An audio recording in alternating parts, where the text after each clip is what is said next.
My name is Arekpitan. Amongst other things, I am a literary fiction writer.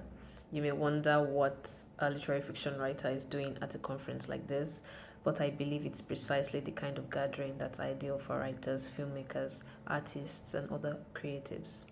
Chimamanda Ngozi Adichie once remarked that literature is the last frontier for truth. I believe the same. The world is more polarized than ever before. Mainstream media has been hijacked, journalism has been compromised, our data is in the hands of people we don't trust. What we have now is art, storytelling, literature. I also believe that we've had enough of preaching to the choir. In discussing the poly crisis, I have noticed that we have two sets of persons, people who know a lot and people who know nothing. Where is the middle ground, and how do we bridge this gap? How do we take this conversation mainstream? How do we get ordinary people to think about the issues we're talking about in this conference? How do we equip them with the knowledge and the language to be a part of this discussion? The simple answer is stories. We need more stories. We need to tell stories. In a world that is fragmented, constrained, politicized, and conflicted, stories can start conversations. Stories can change minds.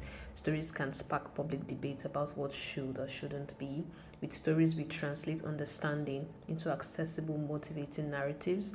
With stories, we empower communities to recognize their needs, to articulate their goals, and to act together. Stories improve people's ability to imagine. The poly crisis requires that we rethink how we live.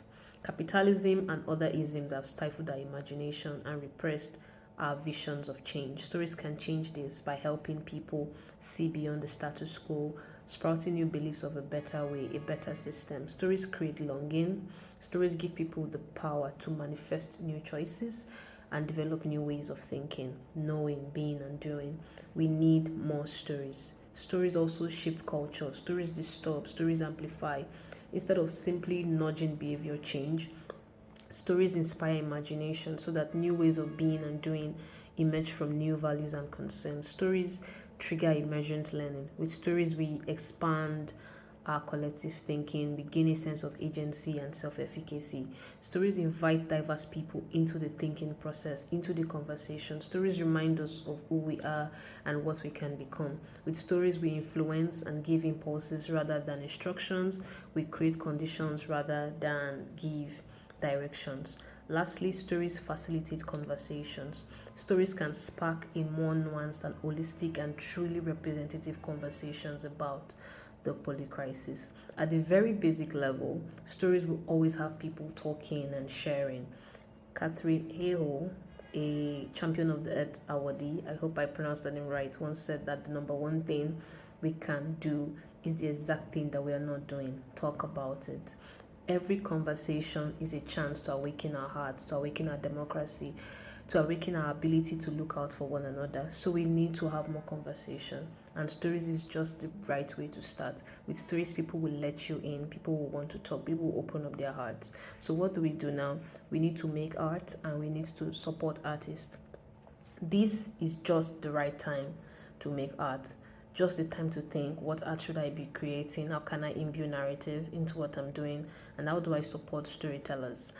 This is the time when we should be asking ourselves that question, whether we work in the NGO space, whether we work in development, whether we work in multilateral space, whether we are organizing movements at the grassroots. How can we imbue narrative into what we are doing? How can we support storytellers? How can we tell better stories?